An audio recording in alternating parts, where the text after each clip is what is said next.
Buku adalah jendela dunia. Dengan membaca buku, jendela dunia akan lebih terbuka lebar.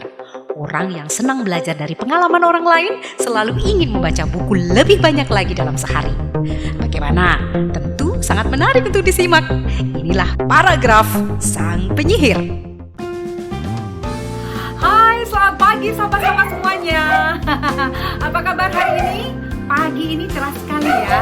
Mudah-mudahan semua dalam keadaan sehat walafiat dan tentunya sudah menunggu-nunggu program terbaik saya di channel YouTube Sri Sumardani, yaitu Paragraf Sang Penyihir.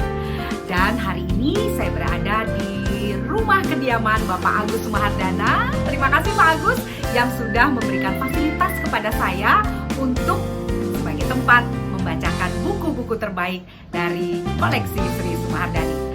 Nah, daerah ini masih ada di Pemaron. Ya, Pemaron itu letaknya di ujung kota Singaraja dan tentunya di sini dekat sekali dengan Lovina. Kalau berjalan-jalan di Singaraja, tentunya sahabat-sahabat, kalau dari Singaraja untuk ke Lovina pasti melalui daerah yang namanya Pemaron. Baiklah sahabat-sahabat semuanya, hari ini saya akan membacakan buku yang luar biasa karena buku yang saya bacakan adalah hasil karya orang Bali dan judulnya adalah Orang Desa Bicara Desa. Tentu menarik sekali ya. Dan buku ini ditulis oleh Dr. Inengah Suarmanayasa SEMSI. Biasanya dipanggil Pak Arman sih ya. Terima kasih Pak Arman atas buku yang sudah diberikan kepada kami. Dan kami akan bacakan di segmen ke-31 dari Paragraf Sang Penyihir.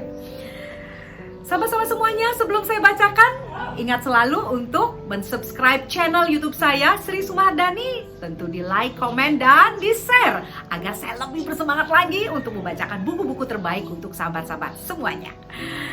Sedikit tentang penulis ini saya akan bacakan ya, agar lebih mengenal siapa sih sebenarnya Dr. Inengah Suarmanayasa SEMSI ini. Kalau saya baca di halaman 169, ini orangnya ya, dipakai pakaian adat Bali. Saat ini dipercaya sebagai Sekretaris Dewan Pengawas PKBLU Undiksa, Universitas Pendidikan Ganesha ya, ini ada di Singaraja. Kemudian Ketua Jurusan Manajemen, Ketua Komisi Kemiskinan Koalisi Kependudukan Kabupaten Buleleng, anggota Forum BUMDesa Provinsi Bali, serta sedang menekuni Lembaga Keuangan Mikro dan Pembangunan Desa. Wah, luar biasa prestasi beliau ya. Terima kasih Pak Dr. Aman sekali lagi ya atas kiriman bukunya. Dan buku ini saya sudah baca, luar biasa ya. Beliau benar-benar menulis apa yang realita saat ini. Dan tentunya beliau juga sudah banyak sekali menulis. Terbukti ini adalah buku kelima ya. Karena sebelumnya sudah menerbitkan buku-buku dengan judul Pengantar Ekonomi Mikro, Pengantar Ekonomi Makro, Pengantar Ekonomi dan Buku Manajemen Perkreditan ya. Dan ini adalah buku kelima dari seorang Dr. Inengah Suarmanayasa SEMSI. Saya akan mulai bacakan di halaman 126 yang berbicara tentang orang desa bicara desa.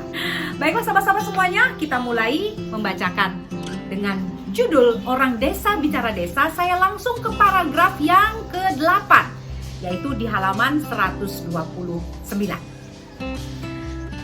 Saya tidak pernah malu mengakui diri sebagai orang desa. Saya bangga menjadi orang desa. Saya selalu antusias bicara tentang desa. Oleh karena itu, lewat tulisan ini saya mengajak anak muda yang sarjana untuk pulang kampung membangun desa.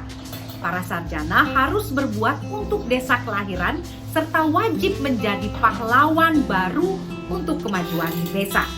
Mari memulai dengan menghadiri atau berpartisipasi saat acara musyawarah desa, Musdes. Mari memulai dengan menjadi pengurus BUMDesa, menjadi pengurus LPD, atau menjadi perangkat desa.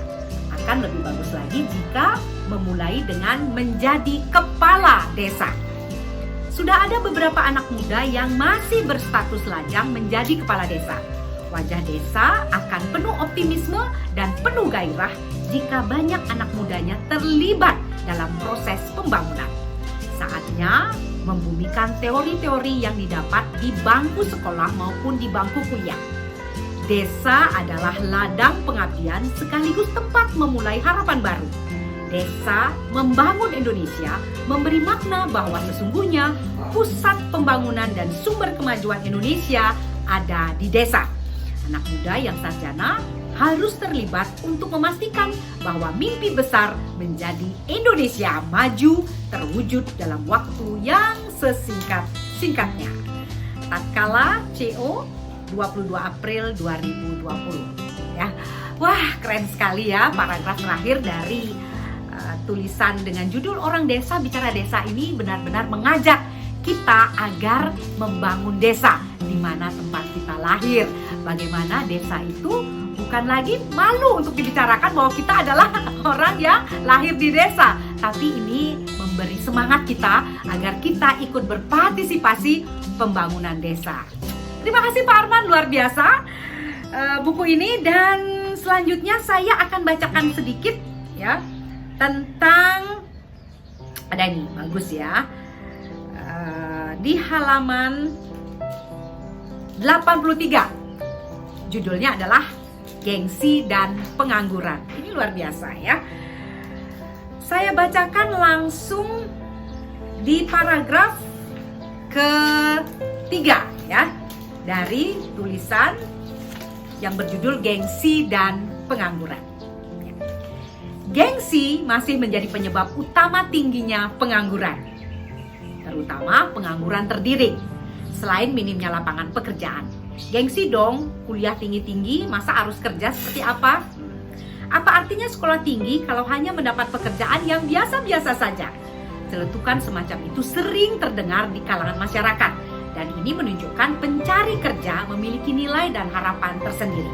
Sebenarnya sah-sah saja, namun terlalu berlebihan jika dipaksakan. Apalagi mempertimbangkan gengsi dan persaingan tidak sehat secara sosial. Seandainya gengsi atau rasa malu bisa dihilangkan asalkan pekerjaan tersebut halal dan tidak melanggar hukum, saya kira pengangguran bisa ditekan. Bekerja sesuai jurusan memang bagus karena bisa menerapkan ilmu yang didapat. Tetapi bukan berarti harus menjadi karyawan atau pegawai negeri. Masih banyak jalan lain yang bisa ditempuh selain menjadi karyawan. Intinya, janganlah jadikan gengsi menjadi penyebab pengangguran. Dan jangan berpikir sempit bahwa sekolah atau kuliah untuk bekerja, karena sebenarnya kuliah adalah untuk mencari ilmu supaya tidak bodoh dan tidak mudah dibodohi. Lingkungan keluarga dan lingkungan sekitar juga berkontribusi terhadap situasi ini. Pihak orang tua masih menargetkan anaknya agar menjadi PNS. Profesi ini membuat orang tua merasa aman karena pertimbangan dan dapat uang pensiun. Bahkan para orang tua siap mengeluarkan uang demi memuaskan ambisinya. Hampir setiap proses seleksi CPNS diberitakan ada oknum orang tua yang mengalami penipuan oleh calon CPNS. Ini fakta, artinya para orang tua menggunakan berbagai cara agar anaknya menjadi CPNS. Bali Pos 3 Mei 2013. Ini ditulis ketika Pak Arman menulis di salah satu media yaitu Bali Pos pertanggal 3 Mei 2013. Bagus sekali ya. Jadi jangan gengsi ya, karena gengsi inilah yang menyebabkan orang menganggur ya, karena milih-milih pekerjaan ya, gengsi atas pekerjaan yang dianggap tidak sesuai dengan pendidikan, ini yang menyebabkan banyaknya pengangguran ya. Bagus sekali. Kita kembali bacakan Gengsi dong, kuliah tinggi-tinggi masa harus kerja seperti ini. Ini banyak sekali celetukan seperti itu ya. Terima kasih Pak Arman atas bukunya. Dan tentu kita ketika sudah membaca Orang Desa Bicara Desa, wawasan kita akan bertambah luas. Dan tentunya kalau Anda menjadi orang desa, jangan malu untuk mengatakan bahwa kita ini orang desa, karena kita juga punya hak untuk membangun desa di mana tempat kita berada, dan tentu desa-desa di seluruh Indonesia ya. Baiklah sahabat-sahabat semuanya, sampai di sini dulu paragraf sang penyihir. Dan tentunya hari ini saya berbahagia sekali karena saya berada di daerah kelahiran saya, yaitu Singaraja Buleleng. Sampai berjumpa pada segmen-segmen paragraf sang penyihir selanjutnya, dan masih membacakan buku-buku terbaik koleksi dari Sri Sumahartani. Jika Anda punya buku dan ingin dibacakan, silahkan juga kirim kepada kami agar kami dapat membacakannya untuk sahabat-sahabat semuanya. Sampai di sini dulu, salam senyum, sang penyihir Sri Sumahardani. Dah, sampai jumpa lagi.